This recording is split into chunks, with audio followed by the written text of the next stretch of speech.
So starting off, if you got your shoes from the thrift store like I did, you're gonna want to clean the outside and disinfect the inside. I suggest even cleaning the bottom. After your shoes are clean and completely dry, you're gonna take some nail polish remover regular that has acetone in it, or you can just use straight up acetone and kind of wipe down the outside of the shoe. After that's dry, you're going to sand your surface with some fine sandpaper. After you've sanded your shoe down, you're going to go over it again with the nail polish remover or acetone. So now is the time that you want to tape off the sole of your shoe. This is such a small sole right here, so I'm not going to tape it off. I'm just going to try to be careful. But I am going to tape this part because it's a little bit thicker. I forgot to mention that I would not prep all shoes this way.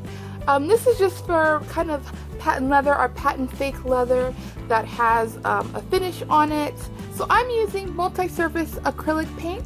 You can use leather paint or floral paint. For my brush, I'm just using a cheap but very soft and dense makeup brush. It'll help cut down on streaking as you're painting. Since my shoe is already a light color and I'm painting in a light color, I'm not going to do any kind of base. And now I'm just going to paint my shoes with a very thin layer of paint. This is pretty globbed on right here. So I'm just gonna spread this out. And I wanna get a very thin, even layer. So I'm going to paint my entire shoe like this with this thin, even layer, and then let that dry for an hour. I did 3 layers of paint. I might do 1 more, but I think 3 layers is pretty good. For the bows, I'm using this white vinyl. It's like apparel vinyl, so it's pretty thin and it has like the soft fuzzy side on this side. You definitely want to use this. I'm going to paint this using the same multi-surface acrylic paint and makeup brush. Same thin layers.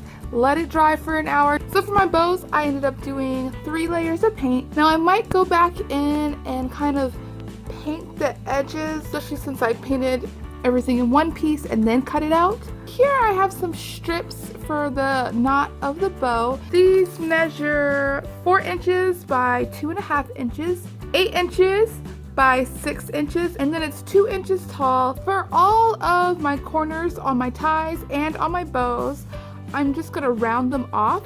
To assemble my bow, I'm gonna kind of fold it accordion style, just like this, like that.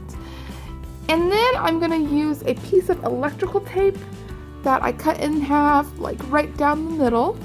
And I'm going to tape the center together. After you've put electrical tape on the centers of everything, then just stack a bow on top of the tail. And then just do the same thing to tape the two together. I did paint the back of this because this part will kind of show when it's against the shoe on the front. I'm using contact cement for this one. Let it hang over just like a little tiny bit. Stick it on. I kind of try to flare this out just a little tiny bit just to give it a little bit more surface to like hold on to. And then for this back bow, starting right here and then wrapping it around, and then positioning the bow on the back here, and then stick it down. With these bows, I knew I wanted to glue these down a little bit, but I wanted to wait till I had it on the shoe so I could see where I need to put the contact cement. And that is basically it. Now, of course, you want to be careful with these shoes. If you want it to stick a little bit better, I would score all of the points, like all of the points on the shoe where I put the glue, I would score it with like a little blade first. But I think for me, this will be okay. When I go to meetups, I usually wear a more comfortable shoe while I'm driving there and then switch into my nice shoes for the meetup. All right, till next time, bye.